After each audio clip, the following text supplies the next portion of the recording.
Continuamos, amigos, con la jornada informativa correspondiente a la fecha y por supuesto esta mañana vamos a conversar con el presidente del Frente Callao Dignidad, el señor Víctor Guaranca, que incluso está inmerso también como testigo en el esclarecimiento de muchos sucesos nocivos para el Callao, para los vecinos chalacos que siguen reclamando justicia por diversos aspectos en los cuales se ha comprobado ya que hay actos de corrupción de sus autoridades que incluso han estado inmersos también en asuntos ligados a Alex Curi y a Chimpún Callao, y que hoy por hoy en este año electoral incluso son muchos de ellos candidatos todavía con vigencia para postular a cargos públicos en el primer puerto. Don Víctor, ¿cómo está? Bienvenido a Radio Libertad, muy buenos días. Muy buenos días, Jorge, gracias por la invitación. Y aquí estamos a tu disposición para responder todo lo concerniente al caso Oquendo, que es básicamente el caso donde me están llamando como testigo, ¿no? A ver, explíquenos un poco de qué trata el caso y cuáles son los antecedentes para que usted siga implicado en este tema y todavía no se logre esclarecer los hechos. Mire, el caso Oquendo es el sumum, el resumen de toda la perversidad que ocurre en el Callao. Y creo que diría que el caso Oquendo resume con mayor, ¿cómo le diría?, veracidad todo lo que ocurre en el Perú, donde hay impunidad, jueces encubridores, gobernadores regionales corruptos y sicarios, alcaldes corruptos, policía corrupta y delincuentes que trabajan con los representantes del gobierno regional, la municipalidad, vinculados todos ellos con jueces y fiscales y congresistas. Y lo preciso, el día viernes me van a llamar a declarar a partir de las 3 de la tarde al caso Oquendo. El caso Oquendo se refiere a un terreno que estaba destinado para construir el mercado mayorista del Callao, en la avenida Néstor Gambetta, en Oquendo. Fue donado por una familia mujica en el año 1987, pero este terreno en realidad nunca estuvo en posesión de esta familia mujica y estaba desde hace 50, en algunos casos y otros en 70 años, en posesión de agricultores de Oquendo. En la época del gobierno de Velasco se expropiaron estos terrenos y por reforma agraria se le entregó como beneficiarios a los agricultores que han estado tramitando su derecho de propiedad desde esa fecha. Pero la municipalidad y el gobierno regional nunca le dieron la documentación necesaria para la titulación a los agricultores y en el año 2011 el gobierno regional presidido por Félix Moreno decide vender este terreno, sacarlo a subasta, porque ya se había enterado que los mujica que donaron el terreno estaban haciendo una nulidad de donación. Cuando donaron, estos terrenos costaban un sol, por decirle, la hectárea, es una exageración, pero en el año 2011 la hectárea ya estaba costando 1 o 2 millones de dólares, ¿no? Wow. Entonces, había ahí una tentativa. Entonces ahí la familia mujica, en este caso, quiso pues anular esto y recuperar este terreno, ¿no? Pero como digo, nunca estuvo en posesión de los mujicas, sino siempre en manos de los agricultores beneficiados de reforma agraria y que tramitaban su propiedad vía COFOPRI, vía el PET. Bueno, el asunto es que lo sacan a remate con todo este tipo de problemas y se lo venden a un precio subvaluado. Nombraron específicamente a un tasador que no solamente le tasó este terreno a la región y a este comprador, Oscar Peña Aparicio, empresario pesquero, que lo compró a precio subvaluado, sino que también tasaron otro terreno de Pachacútec, del Parque Zonal de Pachacútec en Ventanilla, de 240.000 metros cuadrados, también tasado a infravalor por este mismo tasador, José Casado Pinedo. Bueno, el asunto es que lo venden. Y si ellos tuvieran derecho para tener la posesión del terreno, hubieran recurrido al Poder Judicial para demandar a las 6 familias de agricultores que ocupaban estos 70.000 metros cuadrados de terrenos, de los cuales 3.000 son míos, ¿no? Por eso es que yo intervengo en este asunto, y no demandan al Poder Judicial, sino violentamente al estilo de Oquendo, ingresan con policías corruptos y los miembros de la banda del Cholo Jacinto. Invaden nuestro terreno, pero como yo tenía vigilantes, los repelen. Y luego a las 4 de la tarde del día 27 de mayo del año 2012, todo el departamento de homicidios del Callao con SWAT ingresan a mi terreno y detienen a mi personal y se los llevan detenidos, pues, ¿no? Yo voy a reclamar y como obviamente conozco mis derechos, soy un pesado seguramente, y en ese momento la policía decide armar un atestado falso y me incrimina como si yo fuera un extorsionador. Es decir, todo esto participan las dependencias de la Policía Regional, SWAT, como digo, homicidios y otros departamentos de seguridad del Estado, todo con una ferocidad increíble. Así como ustedes a veces ven estas batallas campales que hay entre delincuentes, ¿no? Así, una ferocidad increíble actuando los policías. ¿Por qué actuaban los policías con tanta ferocidad? Porque estaban coronando un negociado del presidente regional, porque así se llamaba en ese entonces, el presidente regional del Callao, Félix Moreno, que tenía con su cómplice Óscar Peña Aparicio.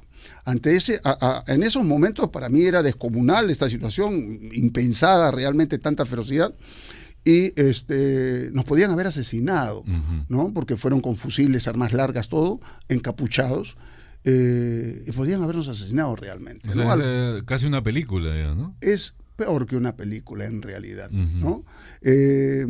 Porque todo a vista y paciencia de todos, con absoluta impunidad, estaban coronando, vuelvo a repetir, el negociado de Félix Moreno. Ahora, ¿de cuántos años estamos hablando? Estamos hablando del año 2012. 2012. ¿No? Entonces, previamente también ya habían despojado, a mí me despojaron de 3.000 metros de esta forma. Previamente, en el mes de marzo, también ya habían despojado de 67.000 metros cuadrados a otros agricultores, en la misma situación, ¿no? Bueno, el tema es que me procesan a mí y a mis vigilantes como extorsionadores, como ladrones y todo, habiéndose metido los policías de homicidios a mi misma casa, los policías de SWAT a mi misma casa, habiéndose quedado con mi terreno, ¿de acuerdo? Entonces, esto es la forma, por eso que digo que explica la ferocidad como se actúa en el país, en Oquendo y en todo el Perú. Hoy día parece que en el Perú no ocurriera nada. Se ha destituido a un presidente de la República y el Congreso sigue actuando como tal, como si no hubiera pasado nada. El Poder Judicial ya aminoró la circunstancia del caso Lavajato y acá todos están libres, con semejantes miles de millones de dólares tirados a la basura, ¿no? Por obras mal construidas y todo, y no pasa nada. El Poder Judicial y los fiscales solamente despachan de acuerdo a lo que les pide los poderosos. Bueno, volviendo al tema, me procesaron durante 3 años, pero como yo era posesionario de este terreno desde hace 70 años con un señor Víctor Takayoshi, porque somos socios, él tenía 70 años en el terreno, desde los 10 años, ahora tiene 80, demostramos que éramos posesionarios, y obviamente se cayó la denuncia de extorsión, que todo había sido una falacia orquestada por toda la policía de homicidios. Por otro lado, como ya yo comencé a denunciar a los policías y a Félix Moreno al enterarme de todas estas cosas, Félix Moreno y el congresista Espadaro comenzaron a urdir difamaciones, ¿no? Comenzaron a decirme que yo era el traficante del Callao, traficante de terrenos, aprovechando de su condición de ser funcionarios públicos, ambos. O sea, el congresista Espadaro en todo su poder decía que yo era la Orellana del Callao y tenía que ir a la cárcel para defender a Félix Moreno. Este congresista, como todos los congresistas del Callao, han encubierto durante 20 años a la organización criminal de Chimpún Callao, ¿no? Tenga usted presente que los únicos presos que fueron a la cárcel fueron Félix Moreno y Alex Curi, que sigue, por jueces y fiscales de Lima, por el caso Lavajato, ¿no es cierto? Y el otro por el caso Convial, Curi. Pero ya salió libre Félix Moreno, claro, ¿no es cierto? O sea, el caso Lavajato en el Perú es la única excepción donde todos están liberados, todos están libres. Ha caído el presidente Lula, destituyeron a Dilma Rousseff, han caído otros presidentes en distintos otros países, pero acá todos están libres. Acá hay una impunidad completa. El mismo Odebrecht está preso, ¿no? Así es, el mismo Odebrecht ha estado preso. Miren, aquí en el Perú nadie va a combatir la corrupción, la corrupción enquistada, tremenda, feroz, porque nadie quiere combatir el narcotráfico, que es la fuente de todos los males en el Perú. Claro, Los congresistas son narcotraficantes. Jaime Antezana saca una cuenta de 20 y tantos congresistas narcotraficantes. Claro. Ya no se sabe cómo actuar con esta gente. Hay un desparpajo total en apoderarse de la riqueza del Perú y todos estamos tranquilos como si no nos pasara nada. Y los pocos que criticamos, como en este momento tú y yo, y los pocos que salimos a la calle, como ayer he salido, ¿no? Con estas banderas inmensas, ¿no? Desde el Callao venimos haciendo todo esto, somos locos. O sea, el mundo al revés, sí, ¿no? Pues. O sea, en este momento se cultivan los antivalores. Eso es lo que está pasando en el Perú. Ahora, Víctor, lo que pasa en el Callao pues es un tema bastante sui generis, ¿no? Porque incluso estamos en este año electoral, a muchos de los personajes que tú acabas de mencionar están todavía incluso fungiendo de candidatos nuevamente en este 2018.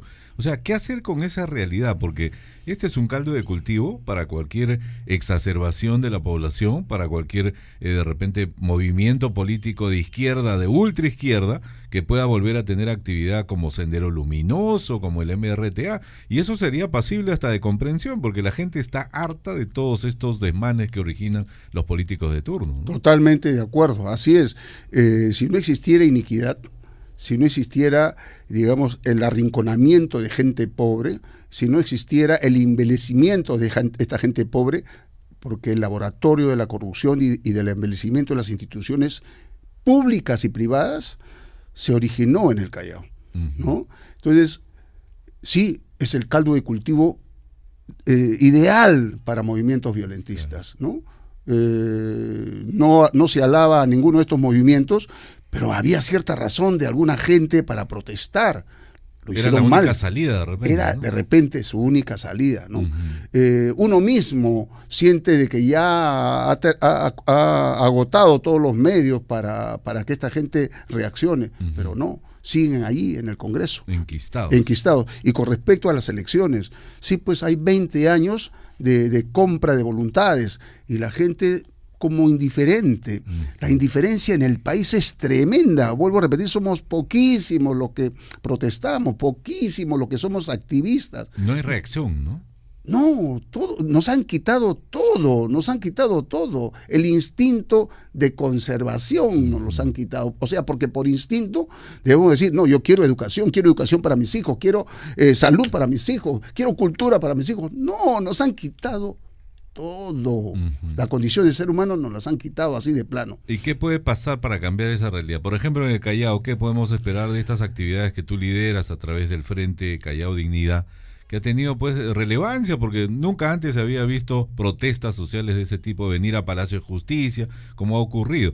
Pero ¿basta eso o necesitamos más cosas? Mire, hay más. Lamentablemente acá por ejemplo, la región Callao ha sacado recientemente un dispositivo para gastar en medios 8 millones de soles.